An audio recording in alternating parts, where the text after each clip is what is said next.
اعوذ باللہ من الشیطان الرجیم بسم اللہ الرحمن الرحیم اللہم وفقنا لما تحب وترضى واجعل عاقبۃ امورنا خیرا ولا تکلنا الی انفسنا طرفۃ عین ابدا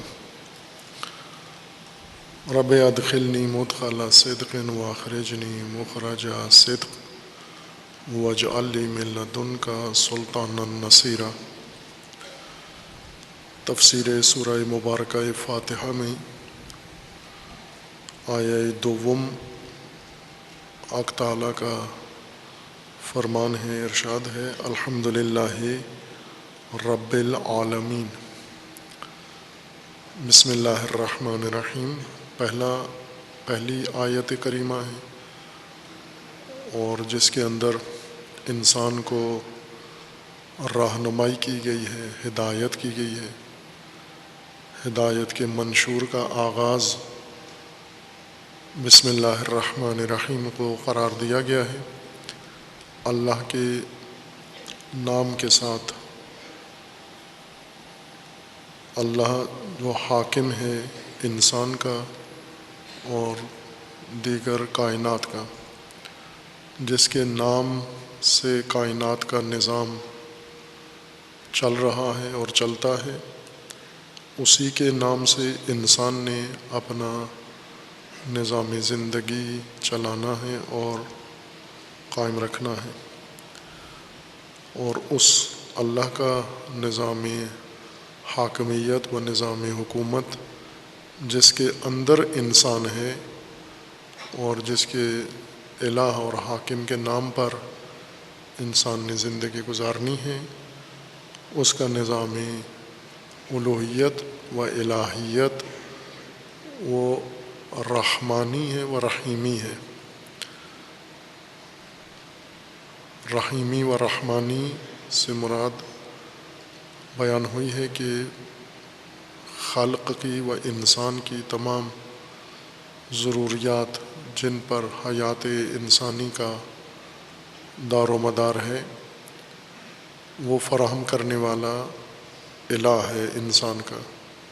وہ تمام وسائل جو انسان کی زندگی کو ظاہری، باطنی، دنیاوی، اخروی لحاظ سے درکار ہیں، انسان اس الہ کی حکومت میں ہے جس نے یہ سب کچھ انسان کو فراہم کرنا ہے، اور وہ بھی وافر مقدار میں اور بھرپور انداز میں اور دائماً و ہمیشہ کے لیے۔ دوسری آیہ شریفہ میں انسان کے ہدایت کے منشور میں رہنمائی ہے، الحمدللہ رب العالمین۔ حمد اللہ کے لیے ہے، اسی الہ و حاکم و فرمان روا کی حمد ہے۔ رب العالمین وہ حاکم الہ بھی ہے اور وہ رب ہے عالمین کے لیے و انسان کے لیے بھی، چونکہ عالمین میں بھی انسان شامل ہے اور مخاطب بھی اس آیا کا اور اس سورہ کا انسان ہے۔ یہ دستور و ہدایت انسان کے لیے مقرر کیا گیا ہے۔ حمد الہ کے لیے ہے اور وہ الہ عالمین کا رب ہے۔ اس آیہ شریفہ میں بھی 4 کلمات، 4 الفاظ استعمال ہوئے ہیں۔ ایک حمد ہے، اللہ ہے، رب ہے اور عالمین، اور ان کا آپس میں ارتباط و تناسب۔ حمد ستائش و تحسین کو کہتے ہیں عربی زبان کے لحاظ سے، اور عربی کے مطابق دیگر زبانوں میں بھی اسی معنی میں حمد رائج ہے۔ ثنا کے ساتھ مترادف قرار دیا جاتا ہے، حمد و ثنا۔ ثنا بھی عربی لفظ حمد بھی عربی اصطلاح ہے، تحسین کرنا، کسی چیز کو سراہنا اور اس کے حسن کو اظہار کرنا، اس کی زیبائی کا اظہار کرنا۔ تحسین اظہار حسن شے ہے۔ انسان جو زیبائی جمال کسی شے میں مشاہدہ کرتا ہے اسے اظہار کرتا ہے، برملا کرتا ہے، نمایاں کرتا ہے اس کو، تاکہ دوسرے بھی اس طرف متوجہ ہوں۔ حمد تعریف کے معنوں میں عموماً ترجمہ کیا جاتا ہے، تمام تعریفیں اللہ کے لیے ہیں۔ اردو میں اس کا ترجمہ تعریف کیا جاتا ہے۔ تعریف بھی عربی لفظ ہے، اور تعریف کا معنی سراہنا نہیں ہوتا عربی زبان میں، اردو میں سراہنا ہی مراد ہے۔ تعریف یعنی کسی کو مد کرنا، کسی کو سراہنا، تحسین کرنا، اس کی صفات عالیہ بیان کرنا تعریف کہلاتا ہے۔ لیکن عربی میں تعریف معرفت سے لیا گیا ہے۔ کسی چیز کی تعریف کرنا یعنی اس کی معرفت کا اظہار کرنا، اس شے کو پہچانوانا۔ تعارف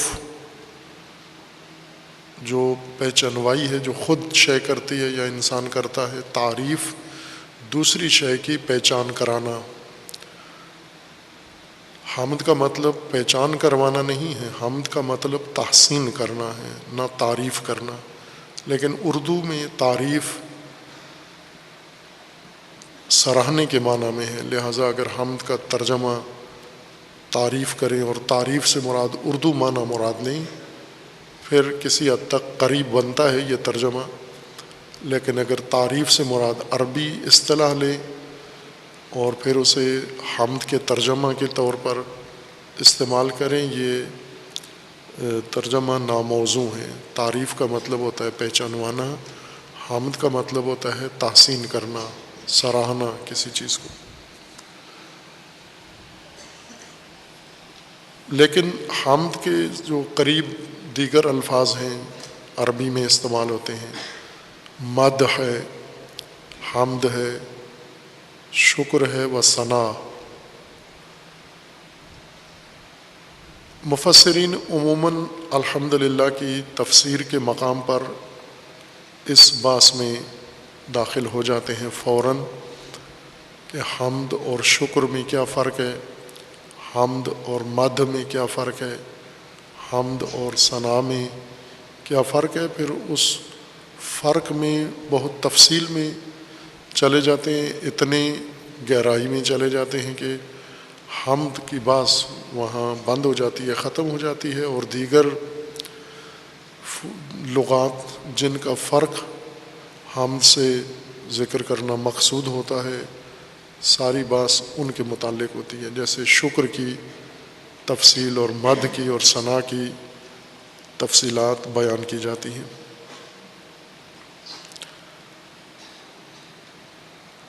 حمد انسان کا فعل ہے، اللہ بھی حمد کرتا ہے، یہ فعل خدا بھی ہے اور مخلوق کا بھی فعل ہے، یعنی اللہ بھی حمد کرتا ہے اور انسان بھی حمد کرتے ہیں، سراہتے ہیں، تحسین کرتے ہیں۔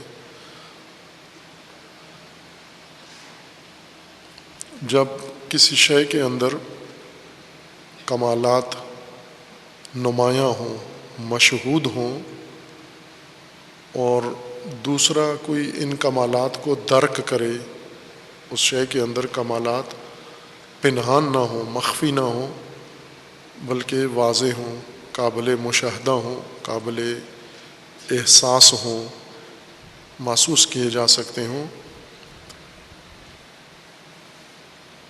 ان کمالات کو جب مشاہدہ کرنے والا مشاہدہ کرتا ہے، ملاحظہ کرتا ہے، دیکھتا ہے، اور ان کے اندر جو کمالات کا پہلو موجود ہے، اس کا کمال کا پہلو موجود ہے، اس کا ادراک کرتا ہے، دیکھنے والے کے اندر احساس جنم لیتا ہے، مشاہدے سے خود ہی اس رویت اور احساس کے نتیجے میں انسان کے اندر احساس پیدا ہوتا ہے اس کمال کی نسبت۔ یہ خصلت اللہ تعالیٰ نے انسان کو عطا کی ہے۔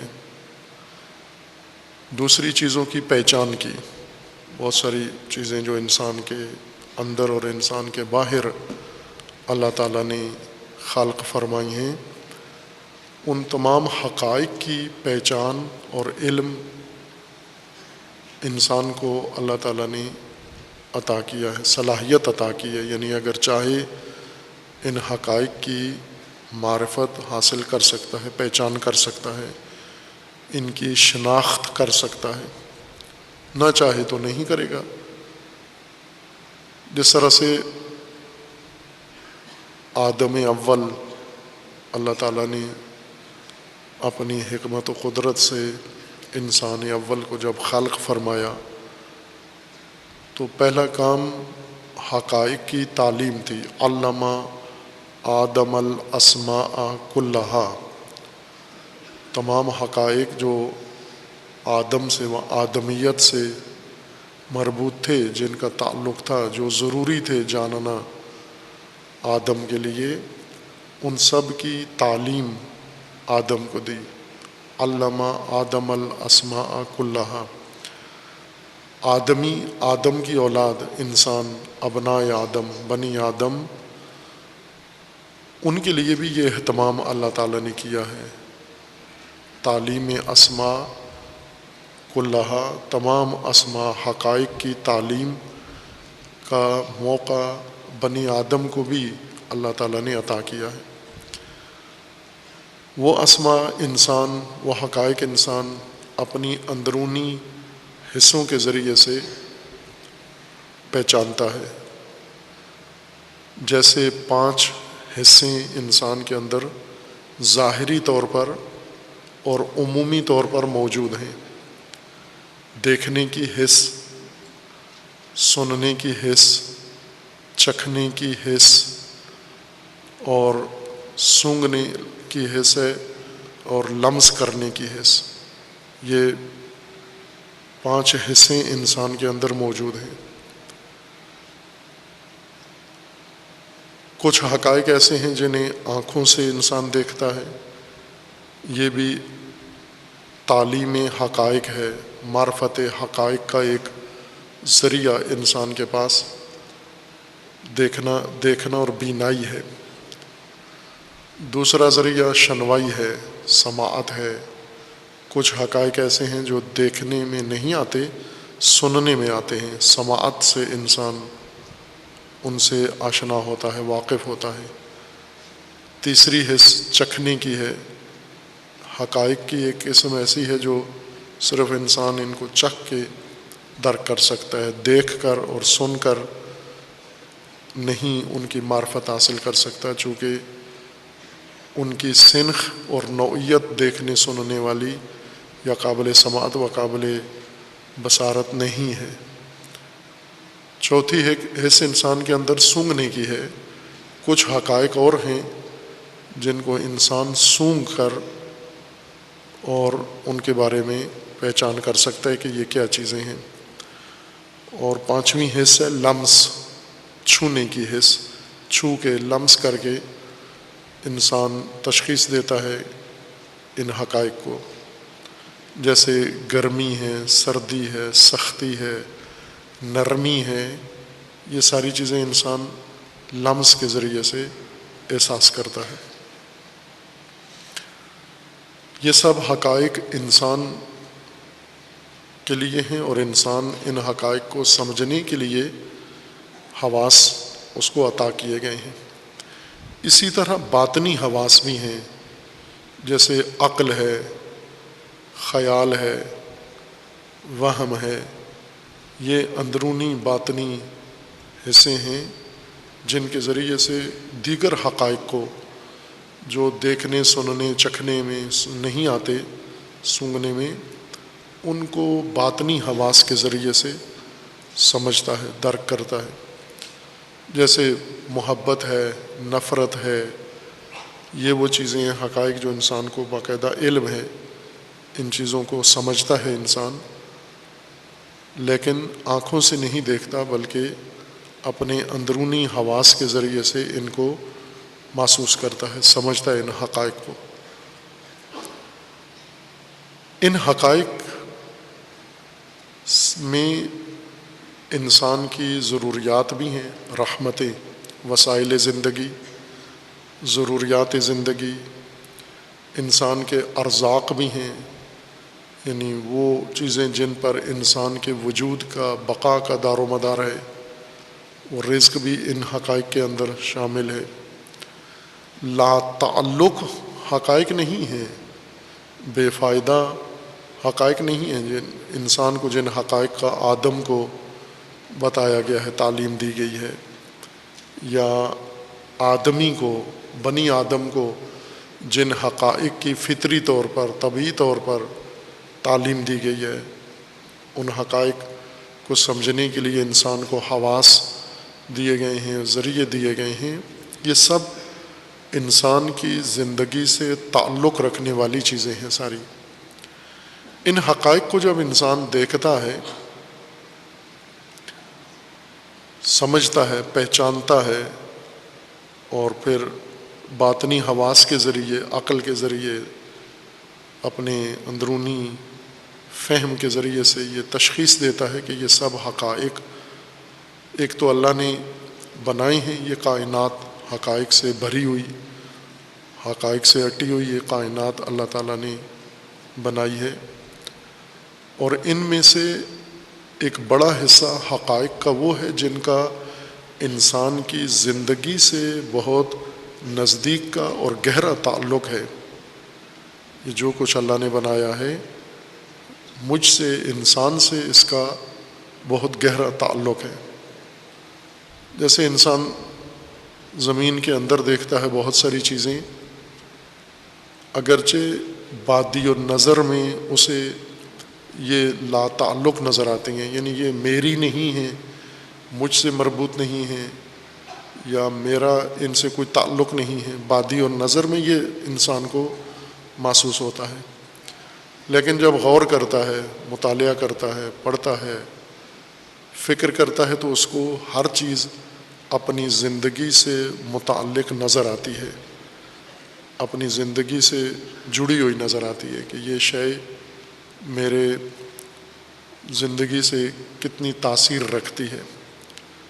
زمین کے اندر جو کچھ ہے اور زمین سے باہر جتنے حقائق ہیں، جیسے سورج ہے، دھوپ ہے، ہوائیں ہیں، ستارے ہیں، یہ دن رات کا بدلنا ہے، اور زمین کے اوپر مختلف انعام، مختلف انواع و انواع کے حقائق ہیں، پانی ہے، جنگل ہے، مٹی ہے، ریت ہے، کھیت ہیں، سبزہ ہے، درخت ہیں، حشرات ہیں، پرندے ہیں، درندے ہیں، مختلف قسم کے جانور ہیں۔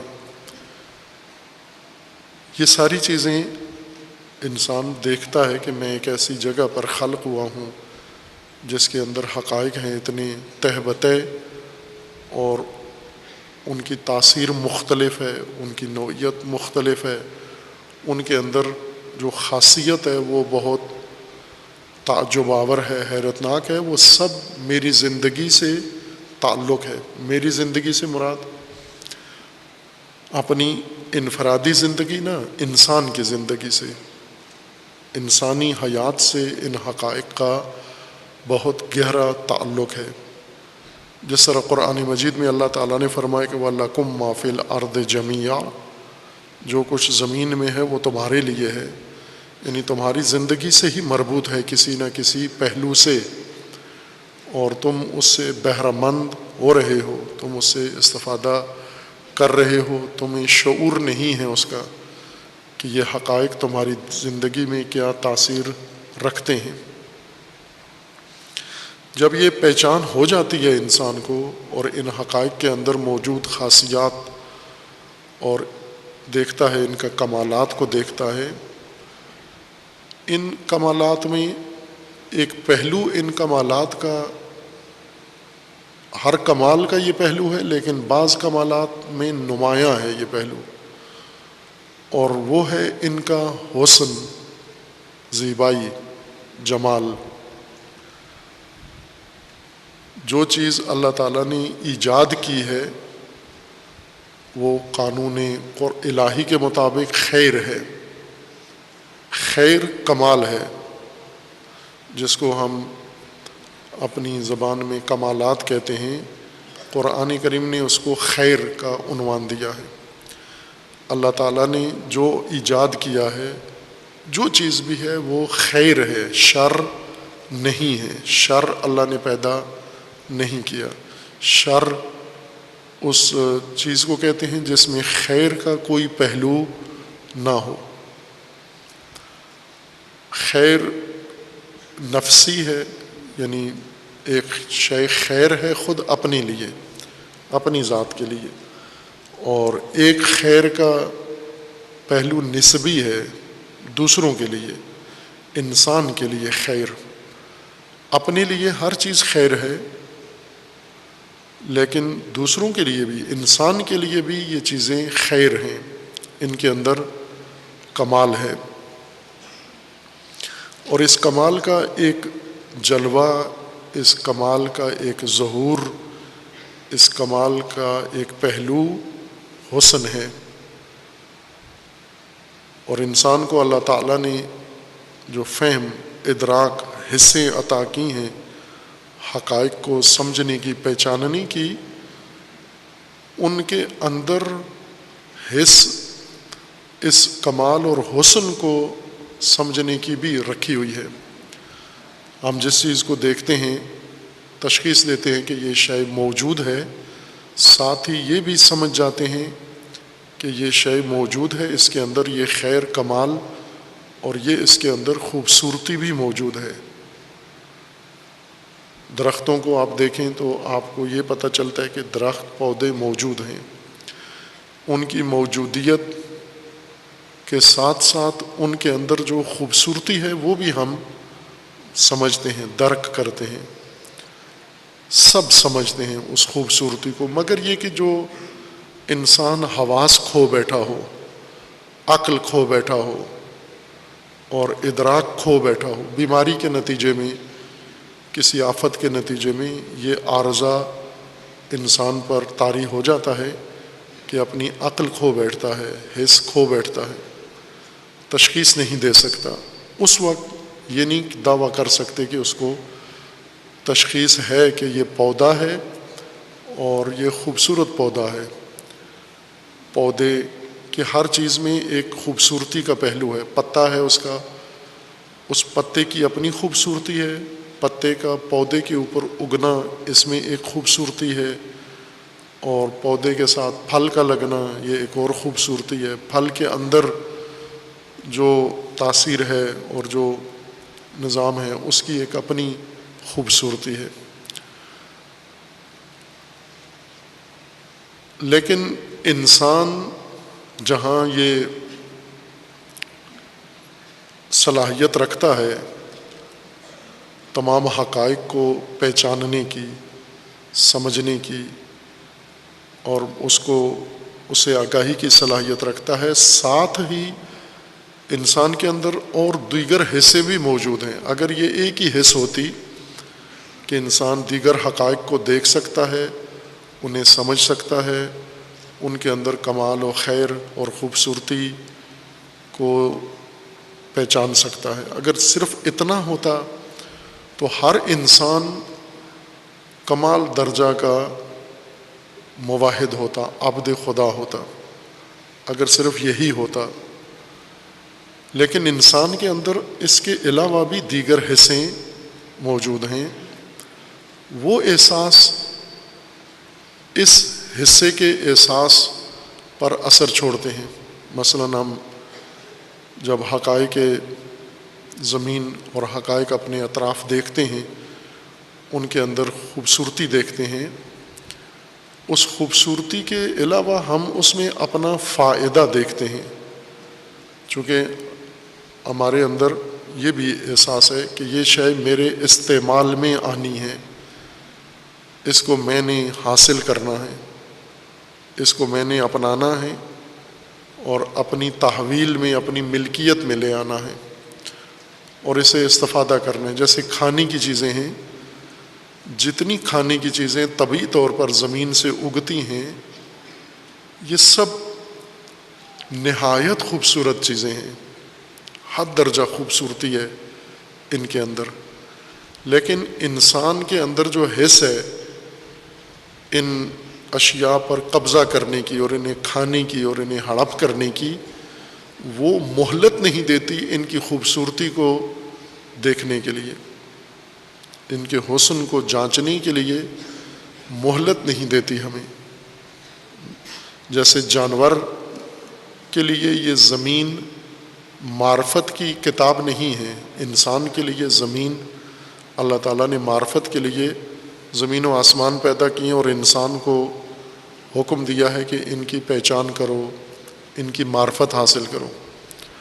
جانور کو یہ حکم نہیں ہے کہ آپ زمین اور زمین میں اگنے والی چیزوں کی معرفت حاصل کرو۔ جانور میں عقل نہیں ہے، صرف اوجری ہے، میدہ ہے، اس لیے اس کو یہ سارے چیزیں چارہ نظر آتی ہیں، کھانا نظر آتی ہیں، اور دیکھتے ہی فوراً منہ مارنا شروع کر دیتا ہے۔ انسان کے اندر وہ حس بھی پائی جاتی ہے جو جانور میں ہے کہ یہ سب کچھ میری خوراک ہے، یہ سب کچھ میری بھوک مٹانے کا ذریعہ ہے، یہ سب پر میں تملک اپنا قائم کر لوں اور میں اس کے اوپر اپنی مالکیت قائم کر لوں۔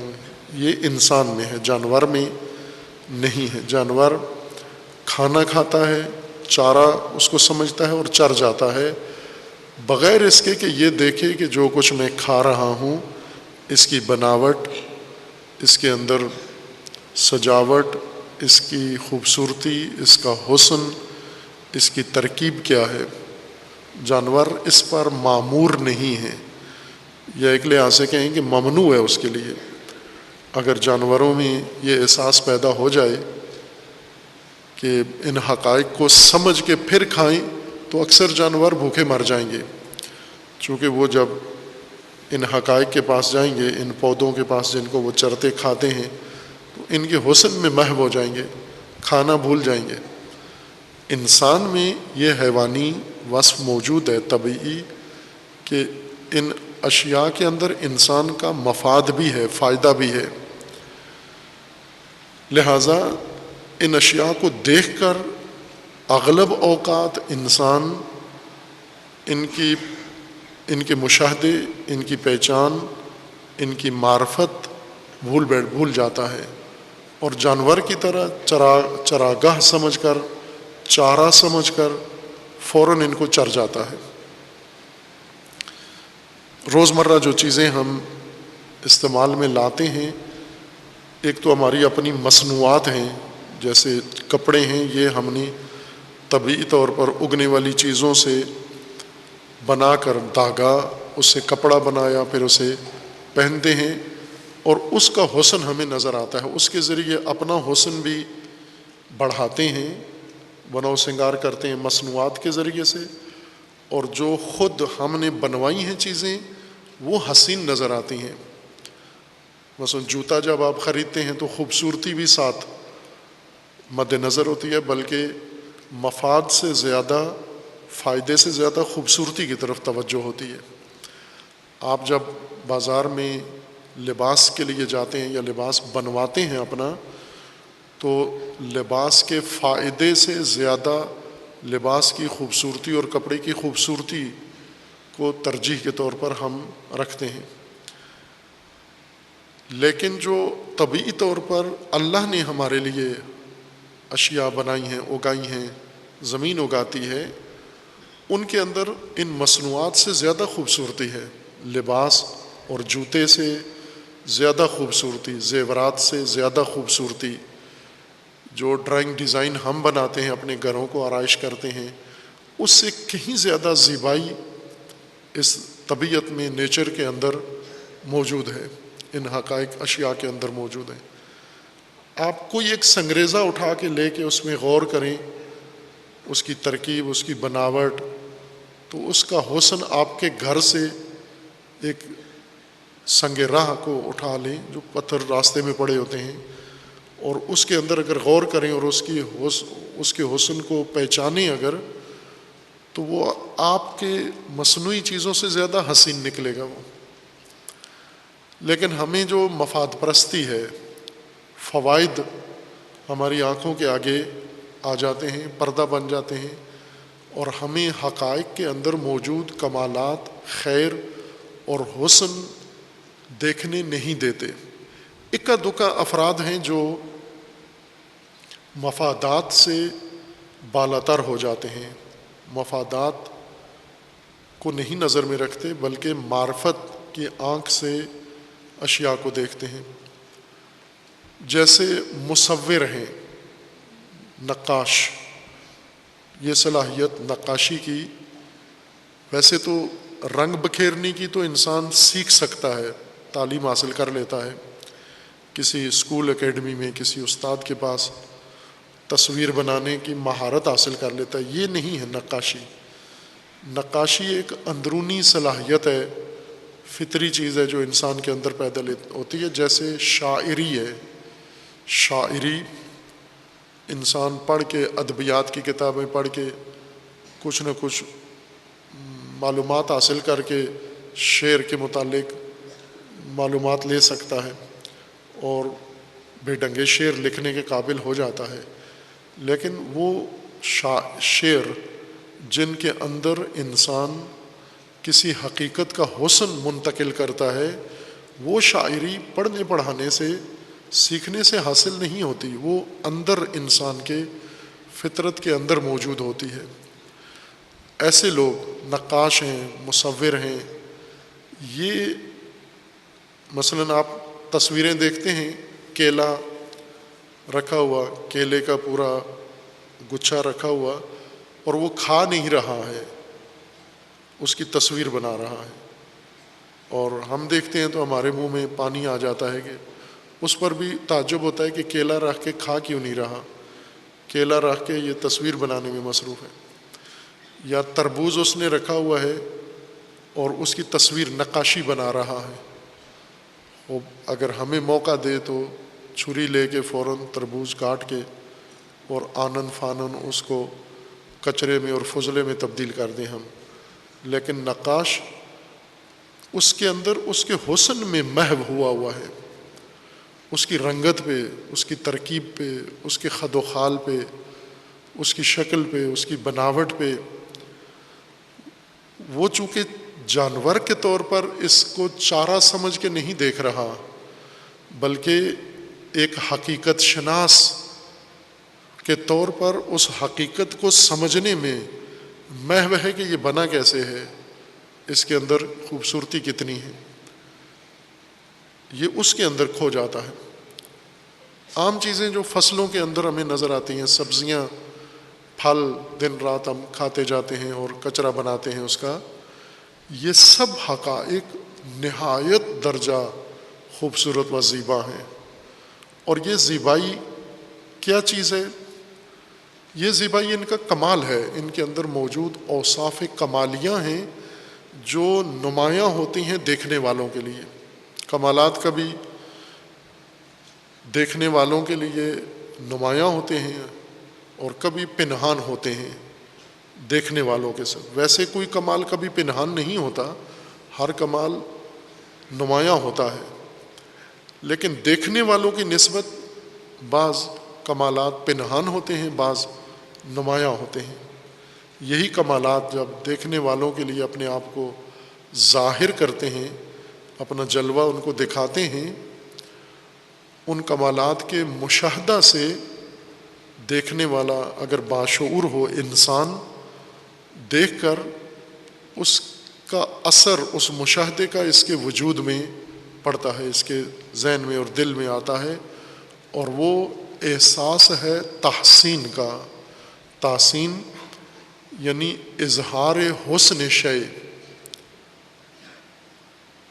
اس شے کے حسن کا اظہار انسان کرتا ہے، توصیف حسن کرنا، تحسین اس شے کے حسن کا ذکر کرنا، اس شے کی خوبصورتی کا اظہار کرنا، یہ انسان کی فطرت ہے، چونکہ ادراک رکھتا ہے، اشیاء کو سمجھنے کی صلاحیت رکھتا ہے، حقائق کو درک کرنے کی صلاحیت رکھتا ہے، ان کی بناوٹ سجاوٹ کو دیکھ سکتا ہے۔ اس کے نتیجے میں، دیکھنے کے نتیجے میں اور مشاہدے کے نتیجے میں جب حسن کو سمجھ لیتا ہے، اس حسن کی توصیف کرتا ہے، اس کا اظہار کرتا ہے۔ اسی توصیف حسن کو تحسین کہتے ہیں اور حمد کہتے ہیں۔ لیکن یہ ائمہ لغت نے فرق بیان کیا ہے۔ تحسین دو طرح کی ہے۔ اگر انسان میں اور کسی ذی شعور میں یہ کمالات دیکھے جائیں یا کسی بے جان چیز میں جو بے شعور ہے اس کے اندر کمالات دیکھیں، ہم انسان کو ہی مثال قرار دیتے ہیں۔ انسان کے اندر دو طرح کے کمالات ہیں، دو طرح کی خوبصورتیاں انسان کے اندر ہیں۔ ایک خوبصورتی، حسن انسان کا ایسا ہے جس میں خود انسان کا اپنا کوئی کردار شامل نہیں ہے، انسان اس حسن میں خود بالکل لا تعلق ہے۔ جیسے انسان کا جسم ہے، انسان کا قد ہے، انسان کا چہرہ ہے، انسان کی رنگت ہے، یہ قابل تحسین ہے۔ یہ سب کمالات ہیں، ان کے اندر حسن ہے، زیبائی ہے، خوبصورتی ہے۔ لیکن اس خوبصورتی میں، اس کمال میں، اس کے وجود میں آنے میں انسان کا کوئی تعلق نہیں ہے۔ انسان کا اتنا ہی تعلق ہے جتنا کسی پتھر کا تعلق ہے انسان کے قد سے۔ انسان کے وجود میں دو طرح کی خوبیاں ہیں۔ کچھ خوبیاں ایسی ہیں جن کا انسان خود ذمہ دار نہیں ہے، انسان کا اس میں کوئی کردار نہیں ہے۔ کچھ خوبیاں انسان کی ایسی ہیں جو خود انسان کی اپنی حاصل کی ہوئی ہیں، انسان کی اپنی محنت، مشقت، کوشش، ارادہ اور عمل باعث بنا ہے کہ یہ خوبی انسان کے اندر پیدا ہو جائے۔ کچھ خوبیاں ایسی ہیں جو آب و ہوا نے اس کے اندر پیدا کی ہیں، جیسے ٹھنڈے علاقوں میں رہنے والے گورے رنگ کے ہوتے ہیں، یہ رنگت ان کی خود نہ اپنی بنائی ہوئی ہے، نہ ماں باپ نے بنائی ہے، یہ آب و ہوا نے ان کی رنگت بنائی ہے۔ گرم علاقوں کے سانولے ہوتے ہیں، ان کے رنگ سانولے رنگ کے ہوتے ہیں۔ اسی طرح یہ جغرافیائی، اگر ان خوبیوں کو دیکھیں تو اس میں خود اس کا کوئی دخل نہیں ہے۔ جہاں یہ بچہ پیدا ہوا ہے اس گھر میں پتھر تھے، یا اس محلے میں، گلی میں، ان پتھروں کا اس بچے کی رنگت پہ کتنا دخل ہے؟ بچے کا اپنا یا اس کے ماں باپ کا بھی اتنا ہی دخل ہے جتنا پتھروں کا دخل ہے۔ یا فرض کریں کسی گھر میں بچہ پیدا ہوا ہے گورے رنگ کا، اور اسی گھر میں گائے بھی تھی، بکری بھی تھی، تو گائے بچے کی رنگت پہ جتنی اثر انداز ہے، بچے کے ماں باپ بھی اتنے ہی اثر انداز ہیں۔ یہ رنگت انسان نے خود نہیں اپنی بنائی، قد خود نہیں بنایا، طبیعی عوامل ہیں جنہوں نے انسان کے اندر یہ خوبیاں پیدا کی ہیں۔ اب یہی خوبیوں والا بچہ جس کے اندر جغرافیائی عوامل کے نتیجے میں اور ماحولیاتی عوامل کے نتیجے میں اور غذائی عوامل کے نتیجے میں اور باقی وراثتی عوامل کے نتیجے میں جو جبری طور پر خوبیاں پیدا ہوئی ہیں، یہ خوبیاں اگر انسان کے اندر موجود ہوں اور یہ نظر بھی آئیں دوسروں کو، اور ان خوبیوں کے نتیجے میں انسان تحسین کرتا ہے، سراہتا ہے کسی کو کہ اس شخص کا کتنا اچھا قد ہے، اس شخص کی صحت کتنی اچھی ہے، اس کو حمد نہیں کہتے، ان کو مدح کہتے ہیں۔ یہ مداحی ہے، یہ مد ہے، مداحی ہے، وہ خوبصورتیاں، وہ کمالات اور وہ محاسن جو جس شے کے اندر موجود ہے، انسان کے اندر مثلاً اگر موجود ہے تو انسان کی اپنی کوشش محنت کا نتیجہ نہیں ہے، انسان کے اپنے ارادے عمل اور فعل کا نتیجہ نہیں ہے، بلکہ طبعی عوامل کے نتیجے میں یا غیر اختیاری عوامل کے نتیجے میں یہ خوبی شے کے اندر پیدا ہوئی ہے۔ اور انسان یہ خوبی بھی جب دیکھتا ہے تو اس کے اندر تحسین، توصیف حسن کا احساس پیدا ہوتا ہے کہ میں نے یہ حسن دیکھا ہے، یہ خوبصورتی، اس خوبصورتی کو میں بیان کروں، زبان پہ لاؤں۔ یہ خوبصورتی اگر زبان پہ لائیں اس کو مدح کہتے ہیں، یہ مدح ہے، مدح اردو میں آپ تلفظ کرتے ہیں، یہ مدح ہے۔ حمد اس کمال کو کہتے ہیں، اس خوبصورتی کو کہتے ہیں، اس زیبائی کی توصیف کو کہتے ہیں جو خوبصورتی زیبائی اس موصوف کے اندر اس کے اپنی کوشش، اپنے کمال اور اپنی محنت اور اپنے ارادے سے وجود میں آئی ہو۔ یہ خوبصورتی، یہ حسن اپنے اندر اس نے کوشش کر کے پیدا کیا ہو۔ ان کمالات پر سراہنا یہ حمد کہلاتا ہے۔ انسان کے اندر دوسری قسم کی خوبیاں وہ ہیں جو انسان نے خود اپنے اندر ایجاد کی ہیں۔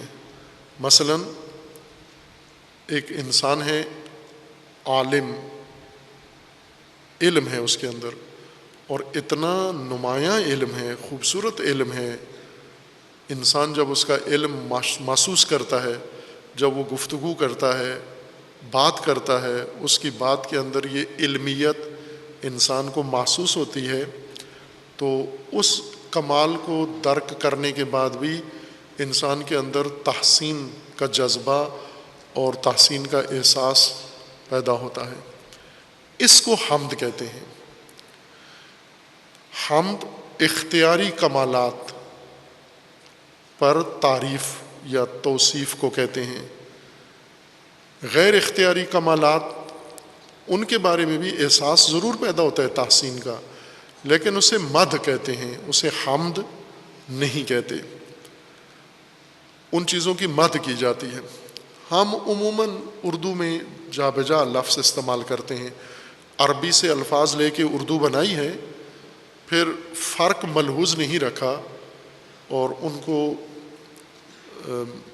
مختلف طریقوں سے بے معنی کر دیتے ہیں ہم۔ مثلاً فارسی میں خصوصاً یہ رواج ہے، ہم فضائل کہتے ہیں، اہل بیت علیہ السلام کے اوصاف، کمالیہ، فضائل، پاکستان میں ان کو فضائل کہا جاتا ہے کہ مقرر، ذاکر، خطیب فضائل پڑھے، یعنی اہل بیت علیہ السلام کے اوصاف کمالیہ ذکر کرے۔ ایران میں اس کو مداحی کہتے ہیں، ہم ذاکری کہتے ہیں، وہ مداحی کہتے ہیں، وہ مدحت کر رہا ہے، مدح کر رہا ہے۔ مدح غیر اختیاری اوصاف کی تعریف کو کہتے ہیں، جبکہ اہل بیت علیہ السلام میں جن فضائل کا ہم ذکر کرتے ہیں وہ حمد والے ہیں، یعنی ان کی توصیف اگر کریں تو وہ ثنا کہلاتی ہے یا حمد کہلاتی ہے وہ تعریف، لیکن بول چال میں فارسی میں اس کو مدح کہتے ہیں۔ پس کمالات دو طرح کے ہیں، اختیاری، ارادی، اور غیر اختیاری اور غیر ارادی، اور دونوں طرح کے کمالات موجود ہیں۔ بے جان اشیاء میں سارے غیر اختیاری کمالات ہیں جس میں ان کا اپنا کوئی دخل نہیں ہے۔ جو باشعور مخلوقات ہیں جیسے انسان، اس کے اندر دو طرح کے کمالات ہیں، اختیاری اور غیر اختیاری کمالات ہیں۔ یہ کمالات اختیاری اگر ہوں اور ان اختیاری کمالات کا ظہور بھی ہو، نمایاں بھی ہوں انسان کے لیے، ان کمالات کو دیکھ کر جو تحسین، توصیف یا احساس و جذبہ انسان کا آتا ہے، ذکر کرتا ہے ان کمال کا، اس کو اصطلاح میں حمد کہتے ہیں۔ قرآن کریم میں یہ اللہ تعالیٰ کے لیے حمد کا، انسان کا یہ عمل اللہ کے لیے بیان ہوا ہے۔ حمد انسان نے اللہ کی کرنی ہے، توصیف اللہ کی کرنی ہے۔ اللہ نے انسان کی تخلیق کی ہے اور انسان نے اللہ کی توصیف کرنی ہے، تحسین کرنی ہے۔ اس میں ہدایت کہاں ہے؟ انسان اگر اللہ کی تعریفیں کرے، صبح و شام اللہ کی تعریفیں کرتا رہے، اس میں اللہ کو، یعنی اس میں حکمت کیا ہے؟ حمد انسان کا وظیفہ و انسان کا فریضہ اور انسان کی ذمہ داری اور انسان کے ہدایت میں حصہ بنا دیا ہے۔ ہدایت سے کیا ربط ہے حمد کا؟ اور وہ بھی انسان کی اجتماعی زندگی میں اس حمد کی تاثیر کیا ہے؟ حمد ہدایت میں کیا رول ہے اس کا؟ یعنی اگر ایک استاد آئے بچوں کو پڑھانے کے لیے، تعلیم دینے کے لیے، اور ایک پیریڈ یا پیریڈ کا ایک حصہ مختص کر دے جس میں بچے استاد کی تعریفیں کرتے رہیں، آپ بہت اچھے ہیں، آپ بہت اچھا پڑھاتے ہیں، آپ بڑے لائق ہیں، آپ بڑے مہربان ہیں، آپ بڑے شفیق ہیں، اس سے بچوں کو کیا تعلیم مل رہی ہے؟ یہ تو چاپلوسی ہو جاتی ہے۔ استاد سے اچھے نمبر لینے کے لیے عموماً جب کسی صاحب اختیار کی تعریف دوسرے لوگ کرتے ہیں جو اس کے محتاج ہیں، اس کو چاپلوسی اور خوشامد کہتے ہیں۔ جیسے اگر کوئی افسر ہے اور آپ کو اس سے کام پڑ گیا ہے، آپ اپنا کام نکلوانے کے لیے گئے ہیں اور جا کر اس کی تعریفوں کے پل باندھ دیا آپ نے کہ آپ بہت اچھے ہیں ماشاءاللہ، دوسرے لوگوں سے ذرا ہٹ کر ہیں، آپ کے کمالات یہ ہیں آپ کے۔ اگر کسی کے پاس آپ کا مفاد ہو، آپ کی ضرورت ہو، آپ کی حاجت اس کے پاس ہو اور آپ وہ حاجت اس سے لینا چاہتے ہیں اور اس سے اپنا کام نکلوانا چاہتے ہیں، اپنا مفاد اور فائدہ اس سے حاصل کرنا چاہتے ہیں، اور شروع کریں اس کی تعریف سے، اسی کو تو خوشامد کہتے ہیں، اسی کو چاپلوسی کہتے ہیں۔ اور یہ برائی انسان کی بری صفات میں سے ہے، منفی صفات میں سے ہے کہ جس کے پاس آپ کا مفاد ہے، مفاد کے حصول کے لیے اس کی تعریفیں کرنا۔ اگر اس میں حقیقتاً بھی کوئی اچھی صفت ہے اور آپ اس لیے تعریف کر رہے ہیں تاکہ اس تعریف کو سن کر وہ خوش ہو اور ہم پر مہربان ہو جائے، اسی کو خوشامد اور چاپلوسی کہتے ہیں۔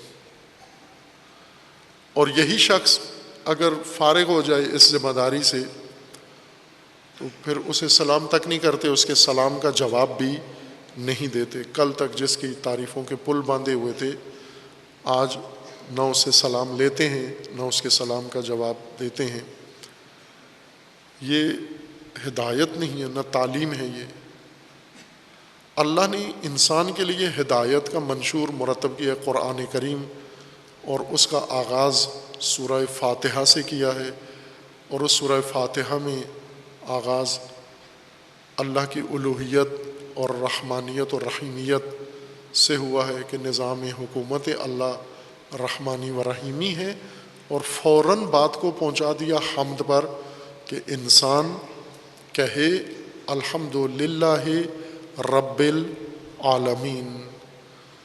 یعنی اگر اللہ کے پاس سارے وسائل ہیں انسان کے، تو کیا انسان اللہ کی تعریفیں کرے گا جس کے نتیجے میں اللہ اس کو یہ وسائل زندگی، یہ ضروریات زندگی، یہ رزق زندگی، یہ توفیقات جو اللہ کے اختیار میں ہیں مخلوق کے لیے، وہ سب کچھ اللہ اس وقت انسانوں کو دے جب انسان اللہ کی تعریفیں کرے، اور اگر اللہ کی تعریفیں نہ کرے تو وہ اللہ انسان کو یہ چیزیں نہ دے۔ یہ تو ہدایت کے منافی ہے، اور اللہ تعالیٰ کی شان کے بھی لائق یہ حمد نہیں ہے، اور انسان کے لیے اس حمد میں نقص ہے، نقصان ہے، فائدہ نہیں ہے۔ تو حمد کا ہدایت سے کیا تعلق انسان کا بنتا ہے؟ الحمدللہ، بسم اللہ، اللہ کے نام پر آغاز زندگی، نظام زندگی قائم ہوا ہے، اور وہی اللہ، اس کے لیے حمد بھی ہے۔ جیسے ہم کہتے ہیں نا ساری تعریفیں اللہ کے لیے ہیں۔ تعریف اردو معنی میں اگر اس کو لیں تو تمام تعریفیں اللہ کے لیے ہیں۔ تمام تعریفیں یعنی تمام ثنا، تمام مدحیں، تمام ستائشیں، تمام تحسینات کمالات کے مقابلے میں یہ سب اللہ کے لیے ہیں۔ جیسا علماء نے ذکر کیا ہے کہ یہ الف و لام جنس کا ہے، یعنی جنس سے حمد، خود تمام حمد، جہاں بھی حمد کمال کے مقابلے میں، حسن کے مقابلے میں انسان کے اندر پیدا ہوگی، وہ سب حمد خدا کی ہے، اللہ کی ہے، اسی الہ کی ہے، اسی فرمان روا کی ہے حمد ساری۔ اس میں ہدایت کا یہ پہلو ہے کہ اول تو انسان نے ظاہر بنایا، اللہ نے انسان کو ایسا ہے ذی شعور اور عاقل، فہم دے کر، ادراک دے کر، حواس دے کر، عقل دے کر پیدا کیا ہے، اور اس فہم و ادراک و حواس کے ذریعے سے انسان نے اپنے ماحول اور اطراف میں ہر چیز کو مشاہدہ کرنا ہے۔ ہر چیز کو مشاہدہ کرے گا تو ہر چیز اس کو مختلف جگہوں پہ نظر آئے گی۔ مثلا کوئی چیز کسی کے ہاں نظر آئے گی، کوئی کسی کے ہاں نظر آئے گی، کوئی کسی کے علاقے میں نظر آئے گی۔ کچھ حقائق آپ کو پہاڑوں میں نظر آئیں گے، کچھ حقائق آپ کو میدانوں میں نظر آئیں گے، کچھ حقائق آپ کو کھیتوں میں نظر آئیں گے، کچھ حقائق آپ کو شہروں میں نظر آئیں گے، کچھ حقائق آپ کو باغوں میں نظر آئیں گے، کچھ حقائق آپ کو ندیوں نالوں میں نظر آئیں گے، اور یہ سارے زیبا خوبصورت حقائق ہیں، اور انسان نے ان کو طبعی طور پر دیکھنا ہے، لامحالہ انسان نے ان کو دیکھنا ہے۔ کچھ حقائق آسمانوں میں نظر آئیں گے، کچھ زمین میں نظر آئیں گے۔ انسان فطری طور پر حقیقت شناس پیدا ہوا ہے۔ حقیقت کی پہچان کے جتنے وسائل تھے وہ انسان کے اندر رکھ کر انسان بنایا گیا ہے۔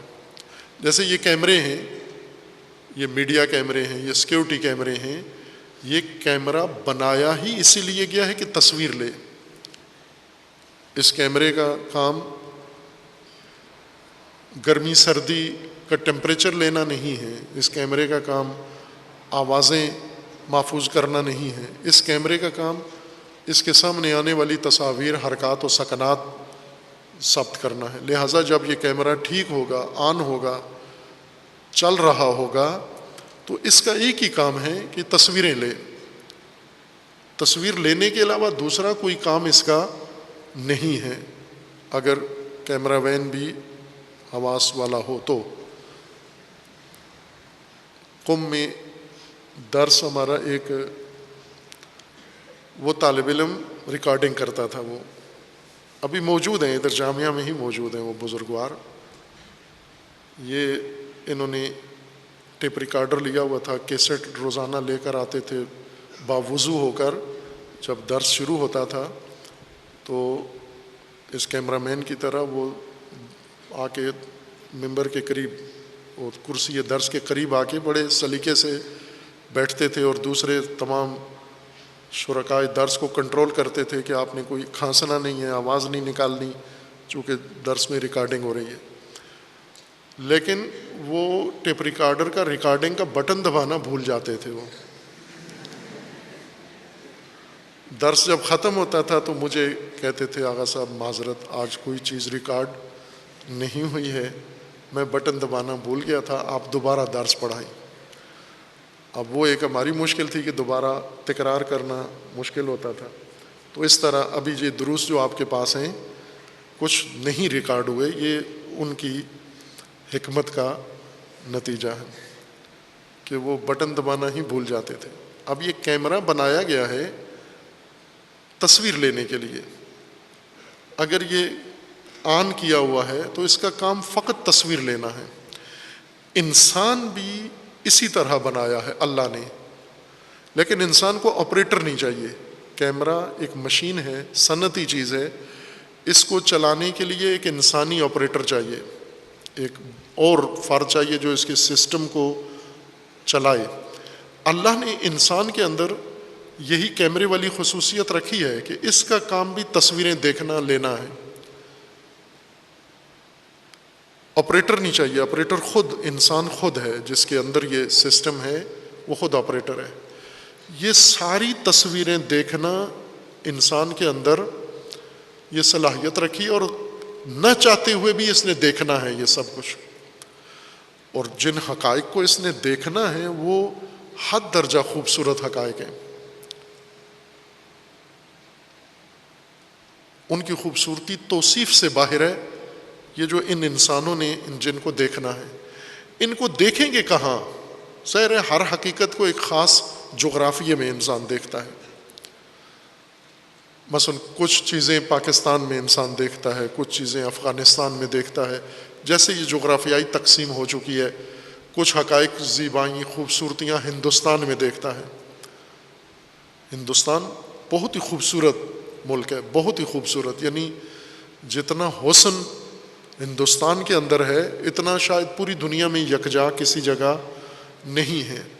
جغرافیائی حسن و خوبصورتی، عجائب و غریب چیزوں کی دنیا ہے ہندوستان کی سرزمین، لیکن ناقص ترین لوگوں کے اختیار میں وہ سرزمین چڑھ گئی ہے۔ پاکستان بہت خوبصورت ہے، اسی کا ایک حصہ ہے، باقی دنیا بہت خوبصورت ہے۔ یہ مغربی دنیا، یورپی دنیا، بہت سارے بر اعظم، آسٹریلیا، امریکہ حد درجہ خوبصورت ہیں، نہایت زیبا ہیں۔ ان کی خوبصورتی دیکھنے کے لیے سیاحت کا محکمہ بنایا گیا، لوگ آتے ہیں باہری رقمیں خرچ کر کے فقط یہ حسن و زیبائی دیکھنا چاہتے ہیں۔ یہ گلگت والے جس حسن سے تنگ آ کے کراچی میں دھوئیں میں آ کے رہتے ہیں، اس حسن کو دیکھنے کے لیے ساری دنیا تڑپ کے بےتاب ہو کے وہ چٹانیں اور وہ دریا اور وہ آبشار اور گلیشیئر اور وہ حسین ترین چیزیں دیکھنے کے لیے آتے ہیں، اور اپنی زندگی کا اس کو ایک بڑا کارنامہ سمجھتے ہیں کہ ہم نے ہمالیہ دیکھا ہے، ہم نے فلاں چوٹیاں دیکھی ہیں، برف دیکھی ہے۔ چونکہ ان کے اندر یہ حس ہے کہ ہم جا کر یہ دیکھیں۔ ہر انسان دیکھتا ہے، غریب آدمی بھی یہ سب کچھ دیکھتا ہے، امیر آدمی بھی یہ سب کچھ دیکھتا ہے، پڑھا لکھا انسان بھی یہ سب کچھ دیکھتا ہے، ان پڑھ انسان بھی یہ سب کچھ دیکھتا ہے، مومن مسلمان بھی یہ سب کچھ دیکھتا ہے، غیر مومن غیر مسلم بھی یہ سب کچھ دیکھتا ہے۔ جو انسانی صفات ہیں، طبعی، جسمانی، وہ سب کے اندر مشترک ہیں۔ یوں نہیں کہ مومنین کی نگاہیں زیادہ تیز ہوتی ہیں 6x6 اور کافروں کی کمزور ہوتی ہیں، اینک لگانا پڑتی ہے، ایسے نہیں ہے۔ یا مومنین کے کان صاف ستھرے ہوتے ہیں، کافروں کے کان میں میل ہوتی ہے، یہ نہیں ہے اللہ کا قانون، یہ نہیں ہے۔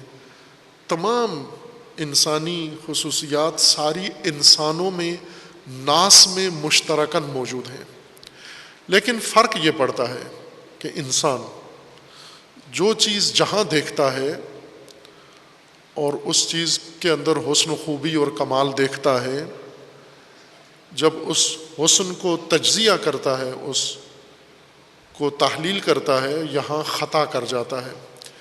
اس شے کو جب کسی کھاتے میں ڈالنا ہے، اب اس نے مثلا جب آپ کسی سرزمین پہ جاتے ہیں، وہاں کوئی خوبصورتی دیکھتے ہیں، تو یہ خوبصورتی کہاں سے آئی ہے، کس نے یہ حسن سارا ایجاد کیا ہے؟ یہاں پر انسان غلطی کر جاتا ہے۔ جس خطے میں دیکھتا ہے، جس حصے میں دیکھتا ہے، کائنات کے جس حصے میں، اس خوبصورتی کو وہاں کے ممکن ہے کسی طبعی عامل سے جوڑ دے کہ یہ خوبصورتی اس وجہ سے ہے، یہاں پر یہ حسن، یہ کمال، یہ خوبی اس وجہ سے ہے، یہاں پر یہاں کی آب و ہوا نے یہ خوبصورتی پیدا کی ہے، یہاں کے موسم نے یہ خوبصورتی پیدا کی ہے۔ یہاں کے حاکم نے یہ سب حسن و کمال ایجاد کیا ہے. جیسے یہ ہمارے موجودہ وزیر اعظم پتہ نہیں ابھی تک موجودہ ہیں یا نہیں ہیں، معدومہ ہو گئے ہیں. ان کی ایک خاتون، ایک وزیر ہے ان کی، اس وزیر نے 2018 میں جب بارشیں ہوئی تھیں، بھرپور بارشیں ہوئی تھیں، اچھی فصلیں ہوئی تھیں، اب بارشیں نہیں ہو رہی ہیں، بارشوں کا موسم ہے لیکن نہیں ہو رہی ہیں، اور جس کے نتیجے میں کافی خدشات ظاہر ہو رہے ہیں. بارشیں نہ ہونے کا جو اثر پڑے گا پاکستان کی معیشت پر اور زندگی پر، پاکستانیوں کی ضروریات پر، پینے کا پانی، آبیاری کا پانی، کھیتی باڑی کا پانی، فصلوں کا پانی، یہ سب ابھی سے مشکلات کی نشاندہی ہو رہی ہے.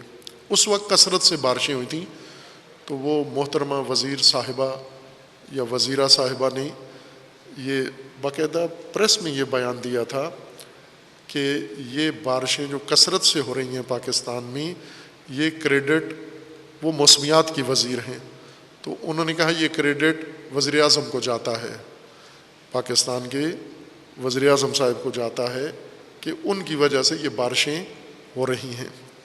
اب ظاہر ہے انسان جہاں پر کوئی فراوانی دیکھتا ہے، رزق دیکھتا ہے، نعمت دیکھتا ہے، رحمت دیکھتا ہے، کمال دیکھتا ہے، حسن دیکھتا ہے، زیبائی دیکھتا ہے، خوبصورتی دیکھتا ہے، تو اس کو کہیں منسوب بھی تو کرنا ہے اس نے، اور جس سے منسوب کرنا ہے اس کے مطابق ہی پھر انسان نے اپنا رویہ بھی اختیار کرنا ہے، اپنا عمل اور عکس العمل بھی اس نے ویسا ہی بنانا ہے.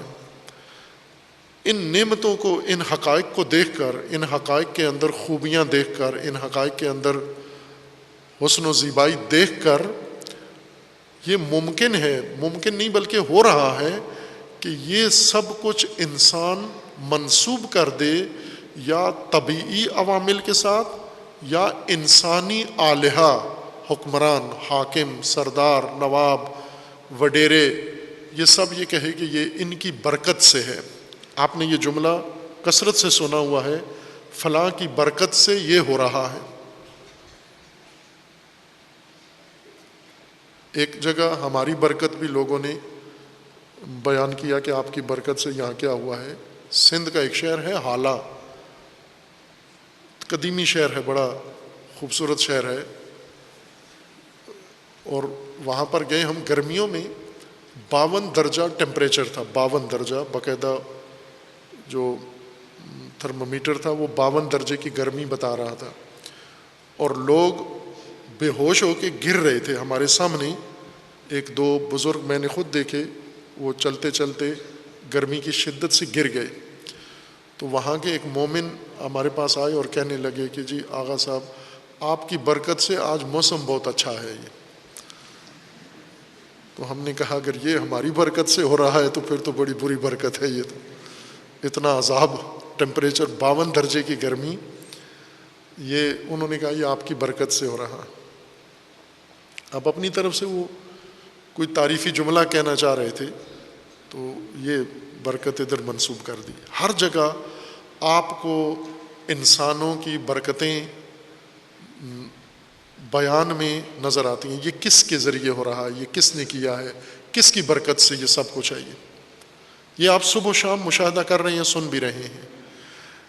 یہی گمراہی ہے انسان کی کہ اللہ کے نظام حکومت میں جو کچھ دیکھتا ہے، دیکھ کر، اور جو کچھ اس کو بہاتا ہے، جتنی اس کی فہم ہے، سوجھ بوجھ ہے، بعض اوقات اس کو طبیعی عوامل کی طرف منسوب کر دیتا ہے. مثلا یہ گمراہی خصوصاً آپ طالب علموں کو اور تعلیم یافتہ طبقے کو اپنی کتابوں میں نظر آتی ہے. الحمدللہ کی تفسیر سمجھیں آپ کہ اس میں ہدایت کہاں ہے. الحمدللہ رب العالمین. اپنے نصاب کی کتابیں دیکھیں آپ کو نصاب بتایا گیا ہے جس میں کچھ علوم ہیں جو آپ کو آشنا کرتے ہیں ان حقائق سے. پڑھتے ہیں آپ جغرافیہ اپنے ملک کا پڑھتے ہیں، اور تاریخ اپنے ملک کی پڑھتے ہیں آپ، اسی طرح سائنس، جن علوم کو آپ کہتے ہیں، ہر علم سائنس ہوتا ہے. اب پاکستان میں معلوم نہیں کیا افتاد پڑی ہے کہ نیچرل علوم کو سائنس کہتے ہیں، باقی کسی علم کو سائنس نہیں کہتے، جبکہ ملکہ الیزابتھ وہ ہر علم کو سائنس کہتی ہیں. علم انگلش میں سائنس ہی کہلایا جاتا ہے، کوئی بھی علم ہو، دینی علم ہو، دنیاوی علم ہو، نظری علم ہو، عملی علم ہو. علم یعنی سائنس. نالج، علم عربی میں بھی دو معنوں میں استعمال ہوتا ہے. ایک علم کا ترجمہ نالج ہے، ایک علم کا ترجمہ سائنس ہے. جیسے آپ یہ کہتے ہیں نا مجھے اس چیز کا علم ہے، اور آپ یہ کہتے ہیں کہ میں علم ریاضی پڑھ رہا ہوں. ریاضی بھی علم ہے، اور آپ کو فلاں چیز کا بھی پتہ ہے، علم ہے. علم سے مراد یہ جو کتابوں میں لکھا ہوا ایک مضمون ہے، اس کو بھی علم کہتے ہیں. یہ سائنس کہلاتا ہے، اس کا ترجمہ سائنس ہے. ہر علم سائنس ہے، ہر علم سائنس ہے. آپ جو فقہ پڑھتے ہیں یہ بھی سائنس ہے، آپ موسیقی پڑھتے ہیں وہ بھی سائنس ہے، ریاضی پڑھتے ہیں وہ بھی سائنس ہے، آپ کوئی اور علم پڑھتے ہیں وہ سب سائنس کے زمرے میں ہے. لیکن یہاں چند علوم کو سائنس کہتے ہیں. سائنس میں آپ کو یہ گمراہی باقاعدہ پڑھائی جاتی ہے، جس سے بچنے کے لیے اللہ تعالیٰ نے قرآن کریم میں پہلی سورہ میں ہی ہدایت لکھ دی ہے، الحمدللہ رب العالمین. اب آپ اپنی نصاب کی کتابیں اٹھائیں، تعلیم یافتہ افراد، انہیں کیا بتایا گیا ہے کہ یہ جو خوبیاں، یہ کمالات، یہ جو حسن، یہ جو نظم، یہ جو کائنات ہے، یہ ہے تو بڑی زیبا ہے، بڑی خوبصورت ہے. یہ عالم، یہ کہکشانیں بہت زیبا ہیں، منظومہ شمسی بہت زیبا ہے، ستاروں کا عالم، یہ پوری کائنات بہت زیبا ہے، زمین. لیکن یہ سب کچھ کیسے ہوا، کس نے کیا ہے؟ یہ بگ بینگ سے ہوا ہے. ایک دھماکہ ہوا تھا، اس دھماکے کے نتیجے میں یہ اتنی خوبصورتی پیدا ہوئی ہے. اسی وجہ سے دہشت گردوں نے دھماکے زیادہ کیے تاکہ اور حسن بڑھے. دھماکوں سے اگر اتنا اچھی کائنات بنتی ہے تو دھماکوں سے ملک کتنا اچھا بن جائے گا. ایک دھماکہ ہوا، ایٹمی دھماکہ، غبار تھا اور اس غبار میں دھماکہ ہوا. اس دھماکے کے نتیجے میں زمین بن گئی، آسمان بن گیا، سورج بن گیا، چاند بن گیا، یہ ایک دوسرے کے محور میں آ گئے، پھر پانی پیدا ہو گیا، مریخ بن گیا، یوں ہوا یوں ہوا. یہ ساری گمراہی کی تصحیح کس سے ہوتی ہے؟ الحمدللہ رب العالمین. تمام ثنا حمد اللہ کی ہے. کیوں ساری حمد اللہ کی ہے؟ چونکہ سارا حسن و زیبائی و کمال اللہ نے اس جہان ہستی کے اندر پیدا کیا ہے. اس نظام ہستی میں ہر زیبائی اللہ نے پیدا کی ہے. یہ اس کا حسن ہے جو یہاں ہمیں اس آئینے میں اور اس جگہ پر نظر آ رہا ہے. بس حمد چاپلوسی و خوشامد نہیں ہے، حمد ہدایت ہے. ہم کتنی چیزیں منسوب کرتے ہیں انسانوں سے، جیسے یہ موسم کا کریڈٹ بارشوں کا وزیر اعظم کو دیتے ہیں، بادشاہوں کو دیتے ہیں، فلاں نظام حکومت کو دیتے ہیں. اب سعودی عرب میں تیل ہے، دولت کی فراوانی ہے، یہ سب کس کی وجہ سے؟ آل سعود کی وجہ سے. سعودی اپنے آپ کو بڑا توحیدی کہتے ہیں، لیکن ان سے بڑا مشرک کوئی بھی نہیں ہے. چونکہ یہ جو توحیدی زیادہ ریٹ لگاتے ہیں، یہ شیعوں کو کافر کہنے کے لیے کہتے ہیں، ورنہ خود ہر چیز کا بانی، ہر چیز کا خالق، ہر چیز کا فرمان روا آل سعود کو سمجھتے ہیں. ہر چیز کا. آپ بہت سارے علاقوں میں جائیں، پیر، اس خطے میں یہ دریا پیر صاحب کی وجہ سے بہہ رہا ہے، یہ کہیں اور بہتا تھا. پیر صاحب نے ایک دن جلال میں آ کے بغیر وضو کے اشارہ کیا دریا کو، وہ رخ مڑ کے ادھر آ گیا. یہ سب چیزیں پیروں سے منسوب کرتے ہیں. عملی طور پر آپ ہندوستان میں جائیں، ہندوستان میں اتنی زیبائی ہے، خوبصورتی ہے. یہ زیبائی و خوبصورتی کس نے کی ہے؟ یہ ان اوتاروں نے کی ہے، یہ ان بھگوانوں نے کی ہے، یہ ان دیویوں نے کی ہے، دیوتاؤں نے کی ہے. یہ سب چیزیں ان بے جان مورتیوں کا نتیجہ ہے. بہت زیبا ہے ہندوستان، لیکن یہ خوبصورتی یہ کس کے؟ یہ فلاں دیوی کا جلوہ ہے جو اس نے یہ دکھایا تو یہ پہاڑ بن گیا، یہ دریا بن گیا، یہ گنگا بن گیا، یہ جمنا بن گیا. یہ کشمیر یہ ان دیوتاؤں کا مسکن ہے. یونان میں پہلے جو نظریہ تھا، آئیڈیالوجی تھی، جو ابھی تک ترجمہ ہو کر تمام تہذیبوں کی بنیاد ہے، دیو مالائی نظام جس کو کہتے ہیں، یعنی دیوتا اور وہ فرضی خدا اور تمام چیزیں وہ ان سے منسوب کرتے تھے کہ اس جہان میں جو کچھ ہے وہ سارا کچھ ان دیوتاؤں کا اور ان دیویوں کا بنایا ہوا ہے، ان نامرئی قوتوں کا بنایا ہوا ہے. جو توہماتی لوگ ہیں، خرافاتی لوگ ہیں، وہ اس زمین و نظام ہستی کو سب نامرئی طاقتوں سے منسوب کرتے ہیں، اور جو لا مذہب ہیں، خرافاتی نہیں ہیں، تعلیم یافتہ ہیں، وہ سب اس کو طبیعی عوامل سے منسوب کرتے ہیں کہ یہ تو ان طبیعی عوامل کا نتیجہ ہے، سارا فلاں کی ترقی ہے، یہ تو اس کی ترقی سے یہ کام ہوا ہے. انسان اس بنیادی گمراہی کا شکار ہے کہ اسے یہ نظام ہستی نظر آتا ہے، اپنے ارد گرد، اپنے اندر، اپنے باہر سب کچھ نظر آتا ہے، اور اس کو سمجھتا بھی ہے. سمجھ کر جب تحسین کا وقت آتا ہے، چونکہ بے ساختہ حسن و جمال و زیبائی انسان پر بے ساختہ اثر ڈالتی ہیں اور انسان کو بے ساختہ تحسین پر اکساتی ہیں.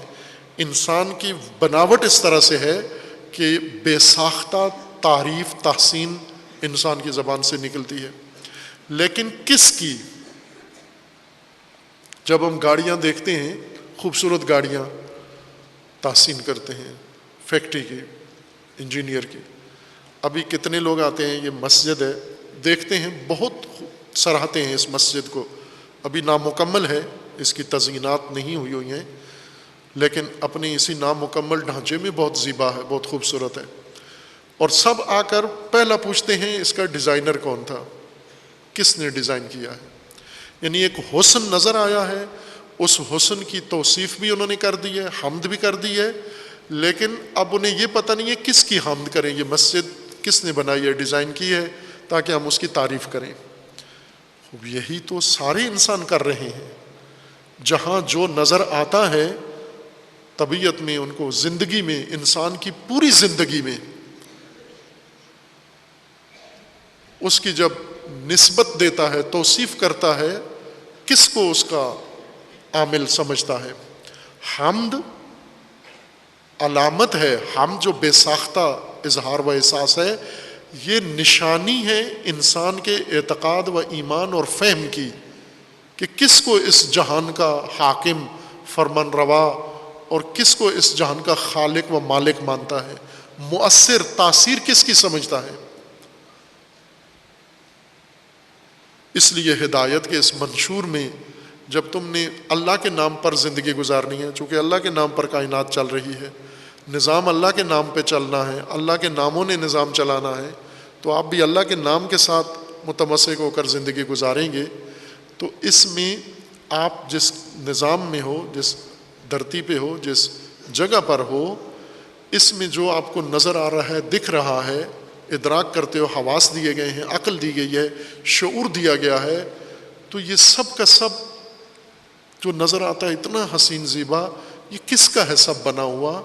الحمدللہ، یہ سب اللہ کا ہے. یہ اسی حاکم و فرمان روا کی سجائی ہوئی بستی ہے، ہستی ہے، کائنات ہے، جس میں پیدا ہوا ہوں، اور یہ سب کچھ مجھے دیکھنے کو مل رہا ہے. تو اب یہ سب کچھ میرے تحسین کو ابھار رہا ہے.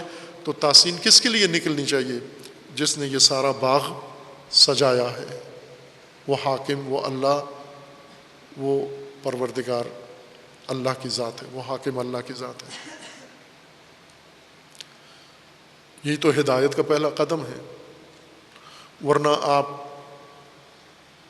نمازیں پڑھیں، تعریفیں ڈیزائنروں کی کریں، روزے رکھیں اور تعریفیں حکومتوں کی کریں، حکمرانوں کی کریں، تعریفیں طاغوتوں کی کریں، کرتے ہیں نا۔ اس وقت آپ اپنی اخبار اٹھا کے دیکھیں، پاکستان میں اس وقت کوئی میرے خیال میں 200-300 ٹی وی چینل ہیں، ان سب کو کھولیں، جس چینل کو کھولیں ہر چینل کسی کی تعریف میں لگا ہوا ہے۔ کس کی کر رہا ہے؟ طاغوتوں کی۔ پوری دنیا کے ٹی وی چینل کھولیں، سوشل میڈیا دیکھیں، کسی کی تعریف میں لگے ہوئے ہیں۔ کس کی تعریف کر رہے ہیں؟ اپنے لیڈر کی، کسی طاغوت کی، کسی حکمران کی۔ یہی تو گمراہی ہے اصل، یہی بنیادی ہدایت کا پہلا سبق یہی بنتا ہے کہ حمد، یہ توصیف بے ساختہ نکلی ہے اللہ کے لیے۔ کیوں؟ کہ معرفت نے یہ بتایا ہے کہ یہ سب اللہ نے قائم کیا، یہ زندگی میرے لیے اللہ نے بنائی ہے۔ اور خصوصاً ساتھ جو آگے مطلب کو بڑھایا گیا ہے الحمد کے بعد، الحمد للہ، بسم اللہ میں بھی اللہ، الحمد کا متعلق بھی اللہ، الحمد للہ رب العالمین، حاکم و فرمان روا کی ساری تعریفیں ہیں جس کے نام پر کائنات بنی ہے اور چل رہی ہے، اور جو رب ہے عالمین کا۔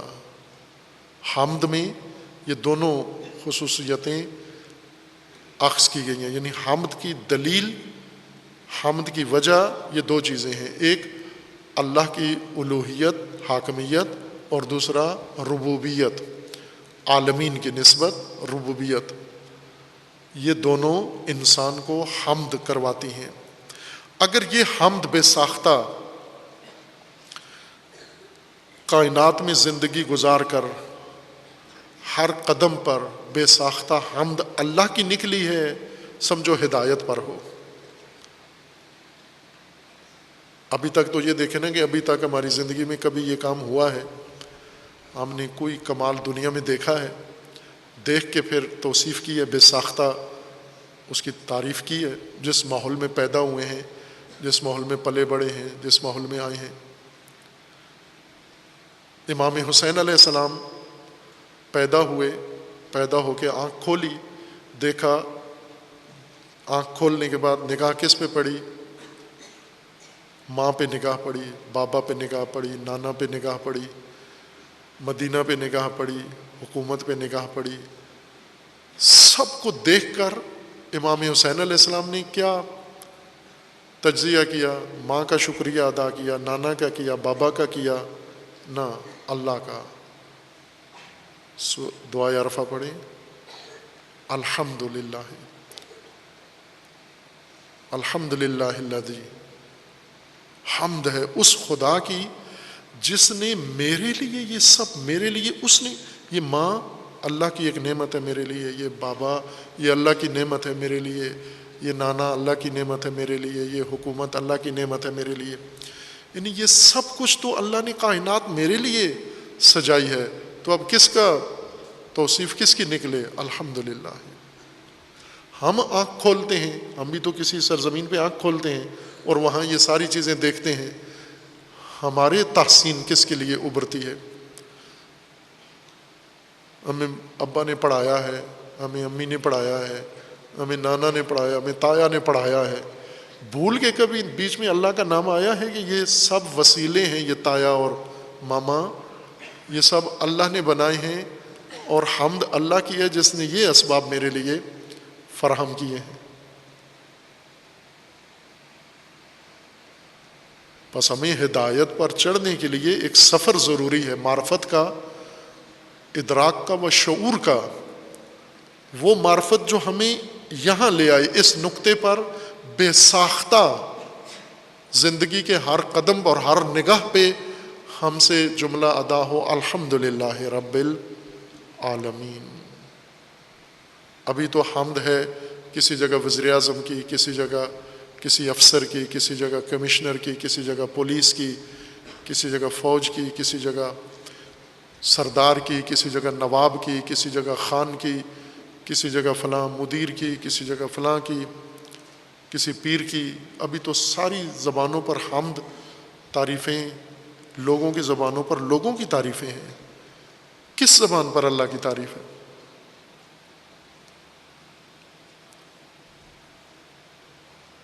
یہ ہدایت کا پہلا قدم ہے. اس ہدایت سے آگے ساری چیزیں قائم ہوگی، باقی ساری عمارت اس کے اوپر بننی ہے. الحمدللہ رب العالمین. تمام حمد اللہ رب العالمین کے لیے ہے. کیوں تمام حمد اللہ کے لیے، باقی کسی کے لیے کیوں نہیں ہے؟